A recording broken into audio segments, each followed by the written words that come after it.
What's up everyone? The Game of Thrones Season 6 finale has left us all with, besides the longer than usual wait to Season 7, a decent amount of curiosity, a chunk of which being, how will Jon Snow find out about his parents, and better yet, what Citadel mysteries are just waiting to be uncovered by Samwell Tarly in his anomalous brain. There are many other theories and questions that need some attention, but let's just focus on the two questions and theories I aforementioned. Hold it right there. The very first shot we get of the Citadel library is of an open book. Now, really quickly, I want you guys to let me know down in that comment section what you think this is the book of.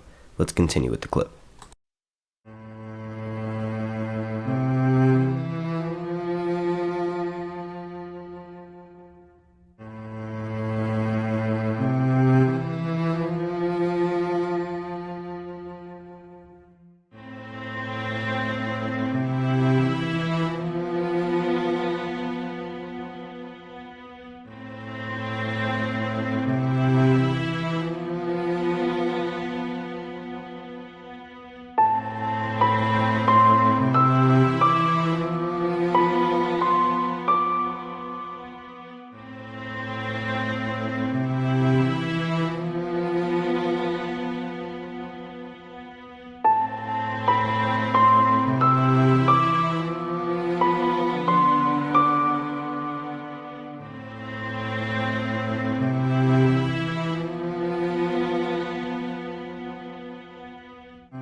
I personally think that the book, from the first scene inside the library, could just be showing us the design of an astrolabe itself.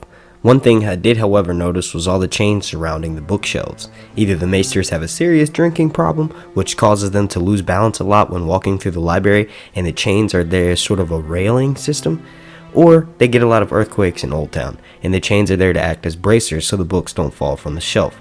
I'm not exactly sure of the purpose of the chains, but nonetheless I'm intrigued.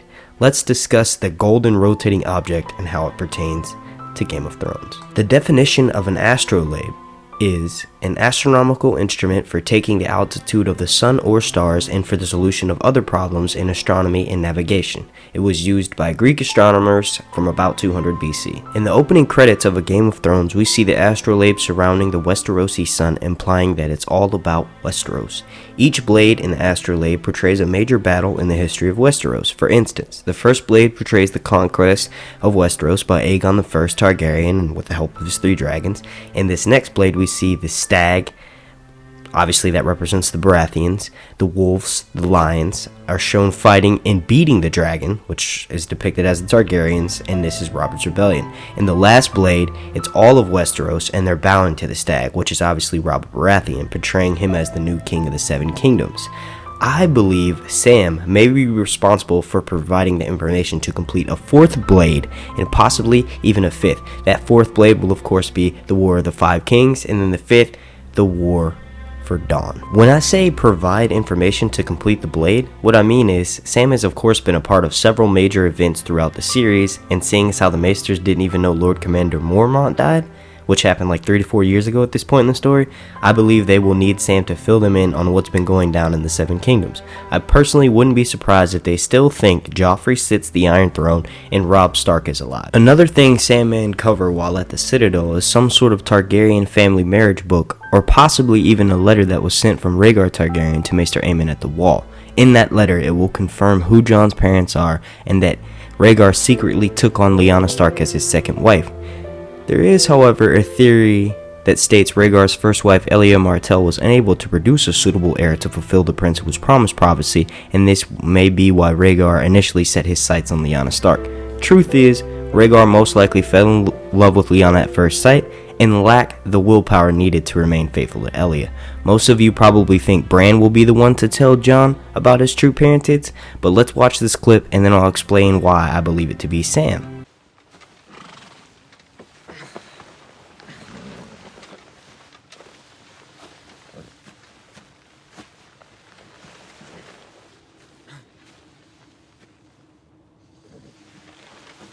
Where will you go?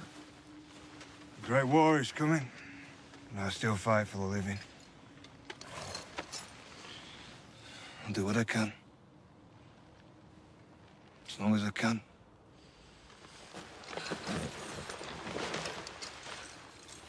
Thank you, Uncle Benjamin. I wish you both good fortune.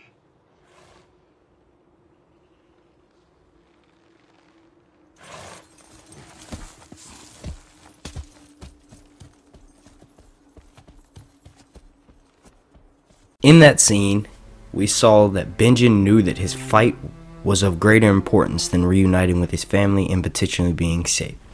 This will of course influence Bran. I'm not saying that he will turn around and head back north of the wall like Benjen. I just think that he will instead post up at the wall and begin aiding Dolorous Edd on proper defense against the War for the Dawn. This will of course keep Bran busy for the most part of Season 7, which leaves time for Samwell to send a raven to Jon, informing him of his true parentage. Bran may hear about Jon's death and how he was resurrected, proclaimed Kitten of the North, and is now home safe in Winterfell with Sansa. This will of course tempt him, but I think he will remember Benjen's sacrifice and how it was one of the last hopes for mankind, and ultimately will continue his duties at the wall. Eventually, Jon will find out about Bran being at the wall and ride out to retrieve him. I predict this will happen midway through Season 7, so like episode 3 or 4 since it's a shortened season, and that should make for the first of several Stark reunions in this next season. Just imagine the stories they will tell each other. Arya with her revenge on the Freys and being sent to Braavos, being trained as a facelessman, Bran on being the new Blood Raven, Rickon on not being the smartest while running for arrows. I guess that was a little bit too soon. Yep. Jon telling everyone how he died and came back, and how he was also for a short time Lord Commander at the Wall.